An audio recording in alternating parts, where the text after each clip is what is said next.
Enfant béni, c'est le titre de la chanson que vous venez de voir, c'était l'unique. Nous recevons à présent Monsieur Kassoum Koné, bonjour, Bonjour. bienvenue. On va parler avec vous de la quatrième édition d'Abidjan Festival. Oui, quatrième édition, Abidjan Festival, le festival des musiques du monde. Ça sera au Palais de la Culture d'Abidjan. Et déjà, en novembre, nous ouvrons nos portes à partir du 1er. Le festival ouvre ses portes à partir du 1er avec un concours de détection de jeunes talents de musique qui est à sa quatrième édition. Bien sûr, on aura cette chance de voir des jeunes qui ont un potentiel sur le plan musical de s'exprimer sur une scène. Et le meilleur sera retenu, que nous allons envoyer au studio pour une production. Et puis derrière, il y aura une campagne pour l'accompagner dans ce qu'il fait. Et le 2 novembre, il y a la rencontre professionnelle. On va échanger sur certains thèmes concernant le monde culturel et musical de notre pays. Et puis au-delà de ça, le 3 novembre, on aura du théâtre. Et les pièces sont le théâtre qu'on va présenter au peuple de Côte d'Ivoire et surtout ceux qui sont passionnés de ce type de spectacle. On aura La Reine et les montagnes du ministre de la Culture et de la Francophonie, le ministre M. Maurice Bandama Kouakou. C'est bien sûr avec cette pièce que nous allons recevoir les gens au Palais de la Culture pour le théâtre bien sûr. Et puis le 4 novembre, on aura Dame de Fer de Tatiana Rojo, qui est un très beau spectacle à venir voir. C'est important parce que le théâtre aussi est une plateforme que les gens doivent découvrir. C'est l'innovation du festival pour cette quatrième édition. Le 5 novembre 2015, pardon, 2016, autant pour moi, on aura le Poro Music Award, qui est la cérémonie de récompense des meilleurs artistes de Côte d'Ivoire. C'est le 5 novembre 2016 au Palais de la Culture, à la 1500 places. On aura cette opportunité de voir les meilleurs artistes qui travaillent quotidiennement pour que la musique se porte bien. Ces artistes-là seront choisis par des jurys qui vont décider dans les différentes catégories qui est bon, qui mérite le prix.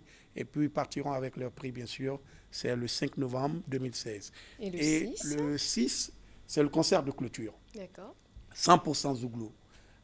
Habituellement, on nous dit, vous êtes spécialisé dans le mandingue.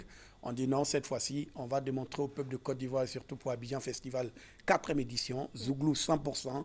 C'est avec le groupe Zouglou Mekes et Yabongo Lova. Le 6 novembre, c'est la clôture avec ces deux groupes du côté du Palais de la Culture et à la salle Anne-Mambo. D'accord. Voilà. Alors, on rappelle évidemment qu'on parlait de la quatrième édition d'Abidjan Festival, donc qui aura lieu du 1er au 6 novembre 2016, et ce sera au Palais de la Culture. Alors, contact, Les évidemment, pour contacts, ceux qui veulent vous 2 joindre. fois 09 55 47, 2 fois 09 55 47, 21 22 51 10. Abidjan Festival, 4e édition, Palais de la Culture, 1er novembre au 6. Merci Merci. beaucoup à vous d'être passé sur ce plateau. Nous recevons à présent Monsieur Lask Ididja. Bonjour, Bonjour, bienvenue. On va rester dans le monde de la de la musique. musique et Oui. avec vous, on va parler de la Journée mondiale de la musique. Oui, la journée mondiale de la musique, dénommée Daniel Pearl World Music Days, est une affaire qui existe depuis 3 ans en Côte d'Ivoire. Et c'est avec l'ambassade des États-Unis et l'association Cart Center. C'est un concert placé sous les signes de la tolérance. Et les 2 dernières éditions, on a eu plusieurs artistes sur la scène, on a eu plusieurs jeunes qui sont venus partager ce message de tolérance, de paix, d'acceptation, voilà, de pardon. Et cette année, nous recevons un artiste qui vient des États-Unis, qui est un rappeur, Walt Smith, qui depuis le mardi est dans une série d'ateliers avec les artistes locaux pour un échange culturel, toujours dans cet élan de rassembler, dans cet élan de partager les expériences et toujours c'est toléré. Et pour cette 3e édition, on sera du côté du Sénat Café Théâtre, c'est à Trècheville, à partir de 16 heures. De 16 heures à 19 heures, c'est un concert gratuit et sécurisé. On était à Gagnoa le mardi passé. Les jeunes de Gagnoa ont répondu à l'appel. On attend la jeunesse abidjanaise. On veut voir si Abidjan va venir mettre la barre encore plus loin que Gagnoa. Donc, c'est ce samedi à partir de 16 heures.